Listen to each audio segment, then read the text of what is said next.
Esto fue recuperado de una cámara trampa en el Parque Nacional Canaima, Venezuela, 6 días después de que el biólogo Diego Salazar fuera reportado como desaparecido. La grabación mostraba a Diego instalando esa misma cámara. El timestamp del equipo confirmó la fecha. Lo que verás no debería existir.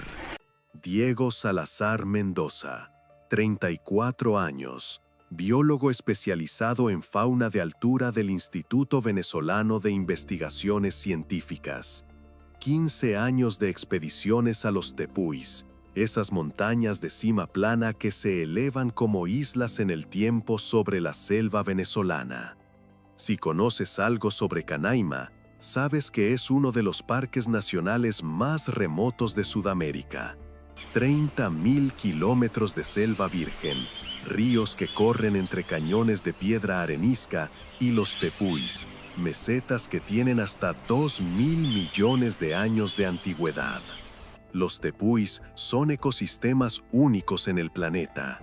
Aislados del mundo durante millones de años, evolucionaron formas de vida que no existen en ningún otro lugar. Plantas carnívoras del tamaño de arbustos, ranas que solo viven en una única cumbre, insectos que la ciencia todavía está catalogando. Diego había pasado casi una década estudiando el Auyán Tepuy, la montaña de donde cae el Salto Ángel, la cascada más alta del mundo. Conocía cada ruta, cada cueva, cada riesgo que esconde ese terreno. En marzo de 2019, Diego solicitó permiso para una expedición de 3 semanas al sector noreste del Auyán. Su objetivo era instalar 20 cámaras trampa para documentar el comportamiento nocturno del puma concolor en altitudes superiores a los 1.800 metros. Las cámaras trampa son equipos automáticos que se activan con sensores de movimiento. Graban video o toman fotografías cada vez que detectan calor corporal.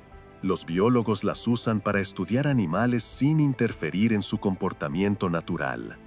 Diego llevaba cámaras Bushnell Trophy-Cam, equipos profesionales con baterías de litio que duran hasta 8 meses. Cada cámara registra fecha, hora y temperatura en cada grabación. Es imposible alterar esos datos sin dejar rastros digitales. 2 días antes de partir, Diego cenó con su hermana Valentina en Puerto Ordaz. Ella recuerda que estaba entusiasmado. Había conseguido financiamiento del Fondo Nacional de Ciencia para extender su investigación 2 años más. Pero durante la cena, Valentina le mostró algo en su teléfono que la confundía. «Diego, ¿qué significa esto?» Era un mensaje de texto, del número de Diego, recibido esa misma mañana, a las 6:15. El mensaje decía, «No dejes que vaya, por favor».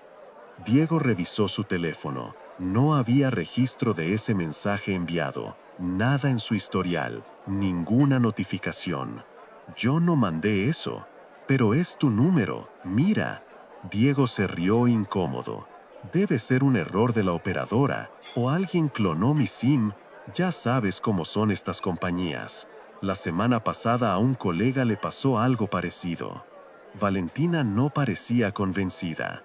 «Pero el mensaje, no dejes que vaya, ¿qué no deje que quién vaya a dónde?» Diego cambió de tema rápidamente. Empezó a hablar sobre el equipo que llevaba, sobre las rutas que planeaba tomar. Pero Valentina notó algo. Cuando Diego leyó el mensaje, por un segundo su expresión cambió.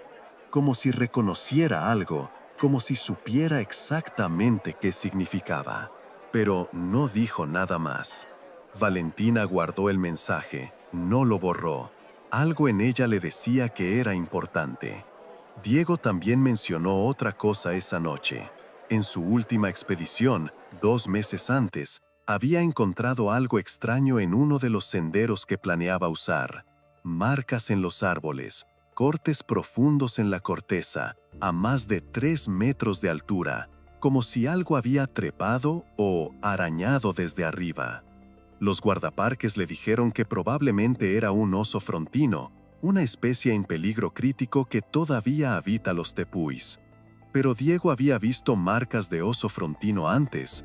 No son de oso, le dijo a su hermana. Son demasiado profundas y el patrón es vertical, como si algo hubiera bajado del árbol, no subido. ¿Debería preocuparme?, preguntó Valentina. Diego sonrió. Es solo un misterio más para resolver. El 18 de marzo, Diego entró al parque acompañado por 2 guías pemones, los pueblos indígenas que conocen Canaima como nadie más en el mundo. Los pemones tienen un nombre para el aullán tepuy. Lo llaman la montaña del tiempo roto. Cuando les preguntan por qué, siempre responden lo mismo. Porque allá arriba, el tiempo no camina derecho, da vueltas, se dobla, y si entras en el momento equivocado, puedes quedarte atrapado caminando en círculos para siempre. Diego debía regresar el 8 de abril. Nunca lo hizo.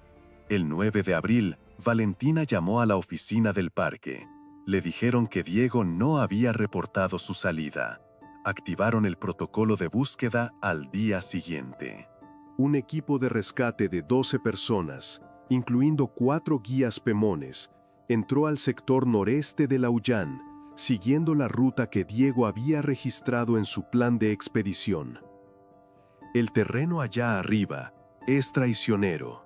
Niebla densa que aparece en minutos, grietas ocultas bajo la vegetación, acantilados de 200 metros que no ves hasta que estás a un paso del borde. Pero el equipo de rescate conocía los riesgos y conocían a Diego. Sabían dónde buscar. El tercer día de búsqueda, encontraron su campamento base, una tienda de campaña montada en un claro cerca del borde occidental de la meseta. Todo estaba en orden. La tienda cerrada correctamente, provisiones organizadas, equipo de escalada revisado y colgado. Dentro de la tienda, el diario de campo de Diego, su saco de dormir extendido, ropa limpia doblada. Todo indicaba que había salido para una jornada de trabajo normal y planeaba regresar esa misma noche. Pero Diego no estaba. Revisaron el diario de campo. La última entrada estaba fechada el 2 de abril, 7 días antes del rescate. Diego escribió que había instalado 16 de las 20 cámaras. Le faltaban 4. Planeaba terminar al día siguiente y comenzar el descenso el 4 de abril. Eso significaba que debía haber regresado 5 días antes de la fecha acordada. Entonces, ¿por qué no lo hizo? El equipo de rescate amplió la búsqueda. Siguieron las coordenadas GPS que Diego había anotado en su diario para cada cámara instalada. Una por una, encontraron 15 cámaras funcionando perfectamente, montadas en árboles, grabando la fauna nocturna del tepuy. Pero la cámara número 16, esa era diferente. Carlos Medina, jefe del equipo de rescate, fue quien la encontró. Estaba montada en un árbol de panza, a 1,5 kilómetros del campamento de Diego, exactamente donde las coordenadas del diario indicaban. La cámara estaba encendida. La luz del sensor de movimiento parpadeaba en verde. Funcionamiento normal. Carlos revisó la tarjeta de memoria. Contenía 237 grabaciones, videos cortos de venados, paujiles, un puma joven, ardillas de monte, todo normal.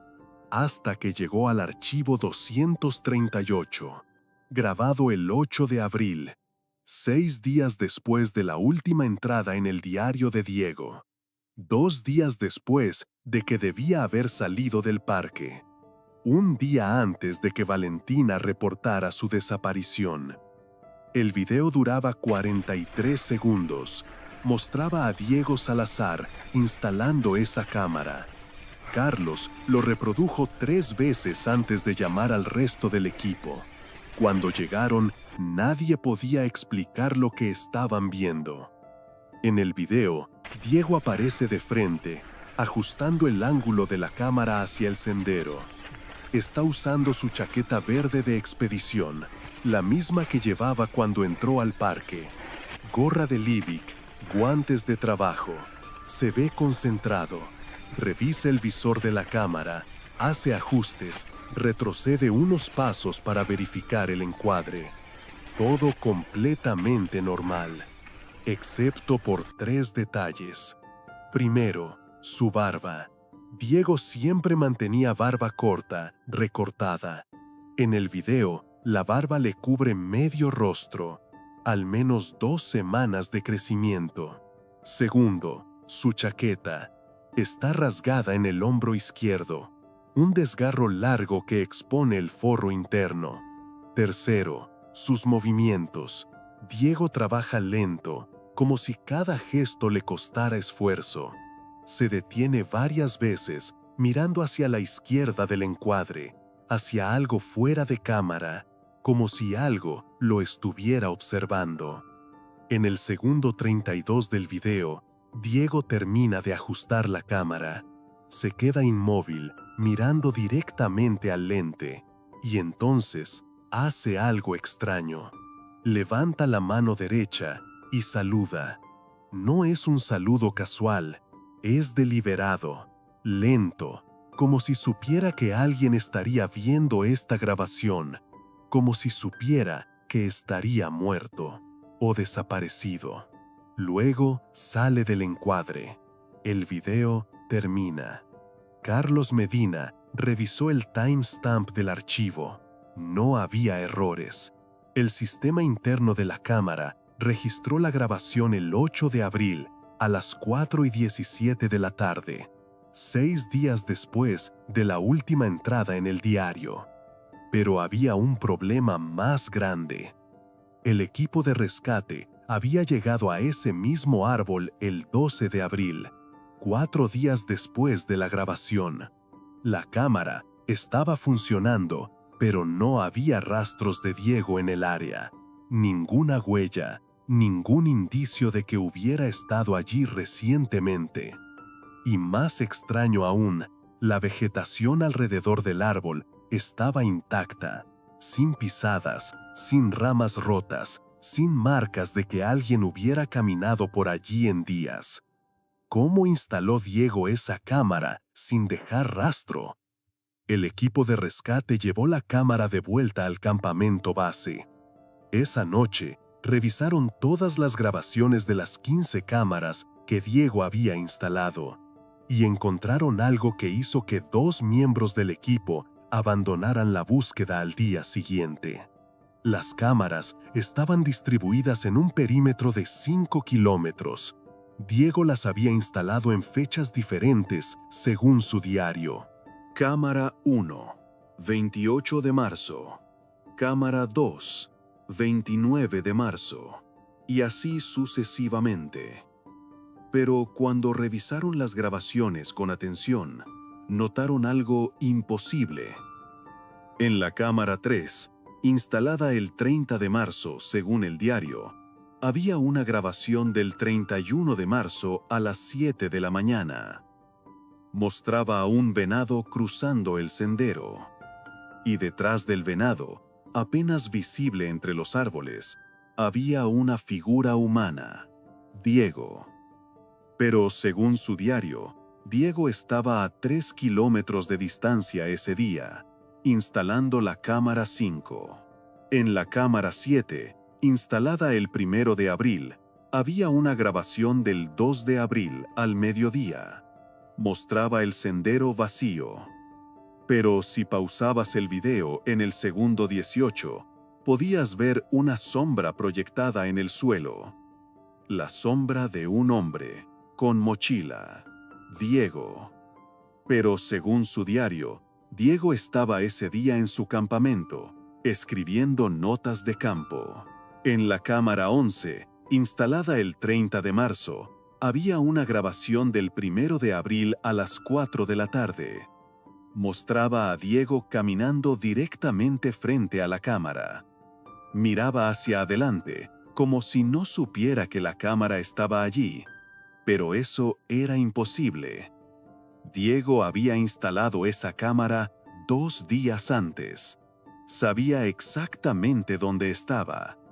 A menos que, cuando pasó frente a ella el 1 de abril, todavía no la hubiera instalado. A menos que el tiempo estuviera funcionando al revés para él. Carlos Medina hizo los cálculos. Revisó las fechas, las coordenadas, los timestamps de cada cámara. Diego aparecía en grabaciones de días posteriores a cuando supuestamente instaló esas cámaras. Aparecía en múltiples lugares al mismo tiempo. Aparecía caminando por senderos que, según su diario, no había recorrido. Era como si hubiera múltiples Diegos, todos moviéndose por el Tepuy al mismo tiempo, todos atrapados en días diferentes. Uno de los guías pemones, un hombre llamado Antonio Martínez, vio las grabaciones y se negó a continuar la búsqueda. Él encontró un camino roto, dijo. Allá arriba hay lugares donde el tiempo se dobla. Si entras, puedes quedarte atrapado caminando el mismo día una y otra vez, o caminar hacia atrás, o caminar en todos los días al mismo tiempo. Mi abuelo me contó de un cazador que entró a Laullán hace 50 años. 3 semanas después, lo encontraron caminando en círculos. Decía que solo había pasado un día. Decía que seguía viendo versiones de sí mismo caminando adelante en el sendero, versiones que todavía no había vivido. El cazador murió 2 meses después, pero antes de morir, dijo que todavía estaba allá arriba, que una parte de él nunca salió, que seguía caminando en círculos para siempre.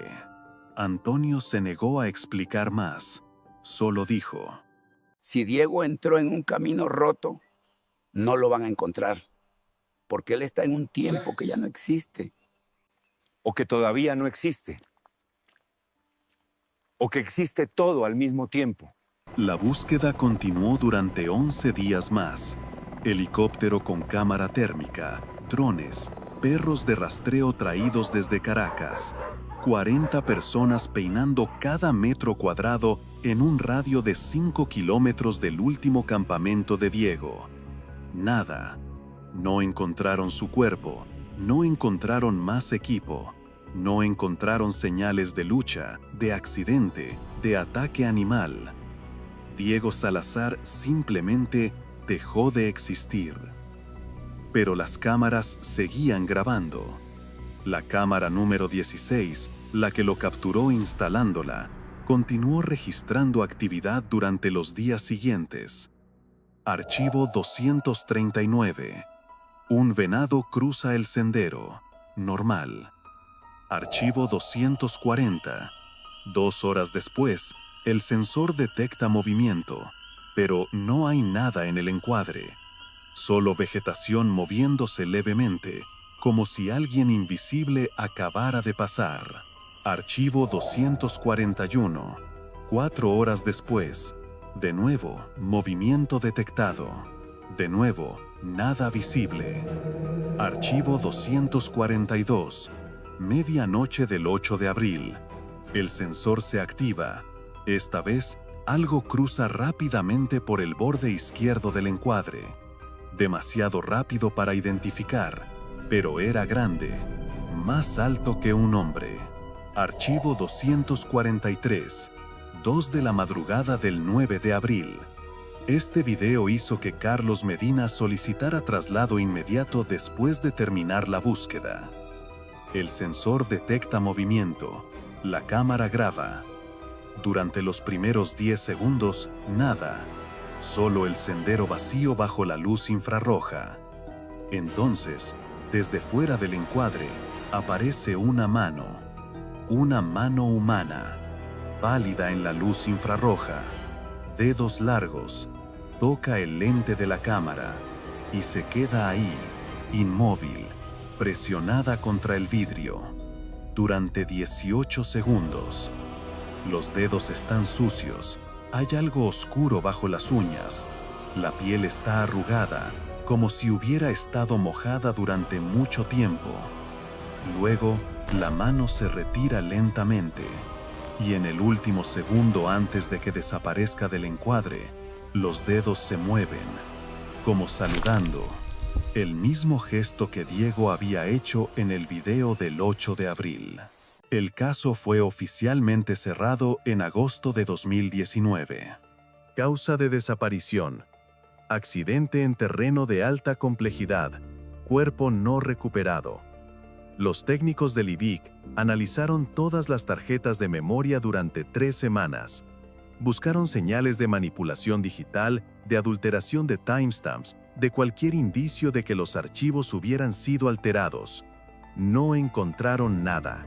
Los datos eran auténticos. El video de Diego instalando la cámara fue grabado el 8 de abril a las 4:17 de la tarde. Las apariciones de Diego en otras cámaras eran reales, los timestamps eran correctos. Los expertos no pudieron explicarlo. Posiblemente Diego anotó mal las fechas en su diario, pero el diario mostraba entradas diarias, consistentes, sin saltos, y Diego era meticuloso con sus registros. Tal vez los relojes internos de las cámaras estaban mal configurados, pero todas las cámaras habían sido calibradas el mismo día, y todas mostraban timestamps consistentes entre sí. Podría ser un fenómeno atmosférico o magnético que afectó los equipos, pero las cámaras Bushnell Proficam son equipos blindados contra interferencias electromagnéticas, y ningún fenómeno conocido puede alterar datos digitales de esa manera. Ninguna explicación encajaba. 3 semanas después del cierre oficial del caso, Valentina estaba revisando su teléfono cuando encontró el mensaje que Diego supuestamente le había enviado antes de partir. «No dejes que vaya, por favor». Lo leyó de nuevo, y entonces entendió. No era un error de operadora, no era alguien que había clonado el número de Diego, era Diego, desde algún lugar en el Auyán, desde algún momento donde estaba atrapado, intentando advertirse a sí mismo, intentando evitar lo que ya había pasado, o lo que todavía estaba pasando. Valentina revisó los detalles del mensaje. Hora de recepción, 6:15 de la mañana del 16 de marzo, 2 días antes de que Diego entrara al parte. Pero cuando revisó la información de la red, vio algo más. El mensaje había sido enviado desde una torre de telefonía cercana al Parque Nacional Canaima. Diego ya estaba en Canaima cuando envió ese mensaje, o todavía estaba en Canaima cuando lo envió, atrapado en un tiempo que ya había sucedido, o que todavía no había sucedido, o que estaba sucediendo todo al mismo tiempo. En diciembre de 2019, un grupo de turistas alemanes contrató un sobrevuelo en helicóptero sobre el Auyán Tepuy. Uno de ellos, un fotógrafo llamado Klaus Benner, estaba documentando el viaje con una cámara de alta resolución. Cuando revisó las fotos en su hotel esa noche, notó algo extraño en una de las imágenes tomadas sobre el sector noreste de la meseta. En el borde de un acantilado, apenas visible entre la vegetación, había una figura humana. Klaus amplió la imagen. La figura llevaba lo que parecía ser ropa de expedición, chaqueta verde, gorra, estaba de pie, completamente inmóvil, mirando hacia el cielo, hacia el helicóptero. Klaus reportó la imagen a las autoridades del parque. Organizaron una expedición de verificación. Llegaron al acantilado de la foto 3 días después. No había nadie, no había huellas, no había equipo, pero encontraron algo más. En el tronco de un árbol cercano, alguien había tallado algo con un objeto afilado. Letras irregulares, profundas, hechas con urgencia. Decían: «No regresen, estoy en todos los días». El análisis forense determinó que las marcas fueron hechas con un cuchillo de supervivencia, el tipo de cuchillo que Diego llevaba en su expedición, y las marcas tenían aproximadamente 6 meses de antigüedad, hechas alrededor de abril de 2019. Pero ese acantilado estaba a 4 kilómetros de la ruta de Diego, no estaba cerca de ninguna de sus cámaras, no tenía sentido que hubiera ido allí, a menos que no hubiera ido deliberadamente, a menos que estuviera perdido, caminando en círculos, intentando salir, intentando encontrar el camino de vuelta a un tiempo que funcionara correctamente, y dejando mensajes, para sí mismo, para quien lo encontrara, advertencias de alguien que sabía que estaba atrapado para siempre. Han pasado 5 años desde aquella expedición. El Parque Nacional Canaima sigue abierto. Miles de turistas visitan el Salto Ángel cada año.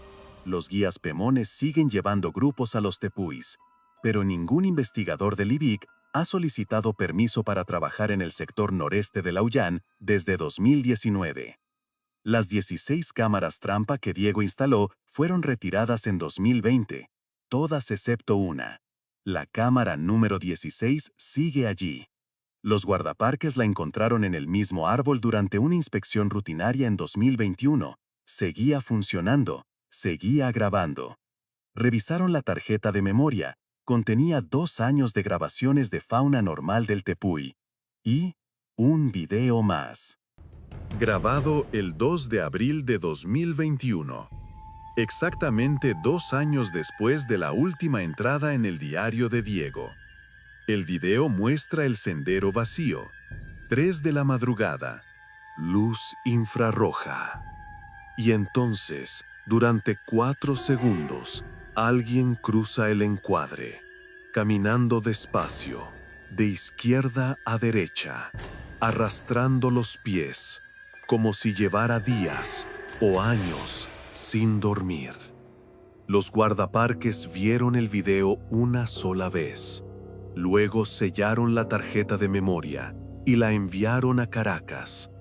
Cuando se les preguntó qué habían visto, ninguno quiso dar detalles. Solo dijeron, se parecía a Diego Salazar, pero mayor, como si hubieran pasado 10 años y seguía usando la misma ropa del 2019. La cámara fue retirada oficialmente en junio de 2021. La tarjeta de memoria está archivada en el IBIC, clasificada como material sensible. Valentina intentó obtener acceso. Su solicitud fue denegada. Le dijeron, es mejor que no lo vea. Valentina Salazar sigue viviendo en Puerto Ordaz. No ha vuelto a Canaima, no habla del caso, pero hace 3 meses, en agosto de 2024, recibió un mensaje de texto del número de Diego, enviado a las 6:15 de la mañana. El mensaje decía, no dejes que vaya, por favor. El mismo mensaje que había recibido 5 años antes. Palabra por palabra.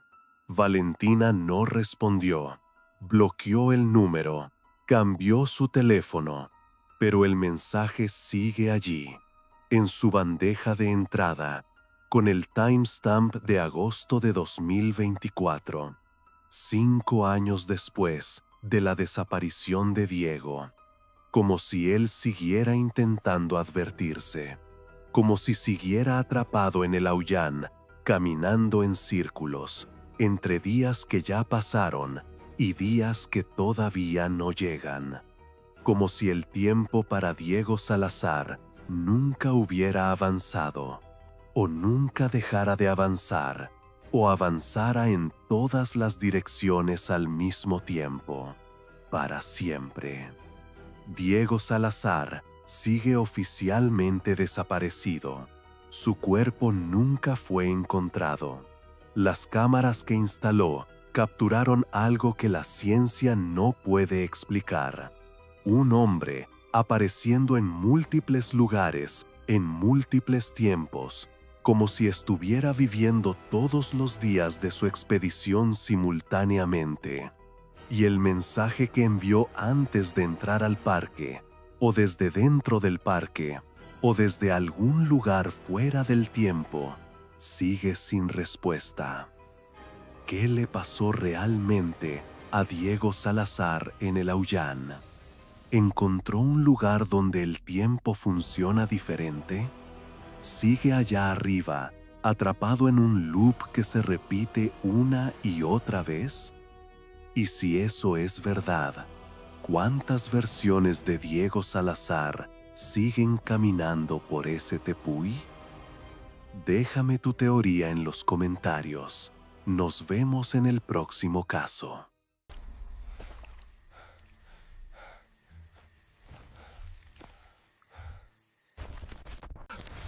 ¡No dejes que vaya! ¡No dejes que vaya!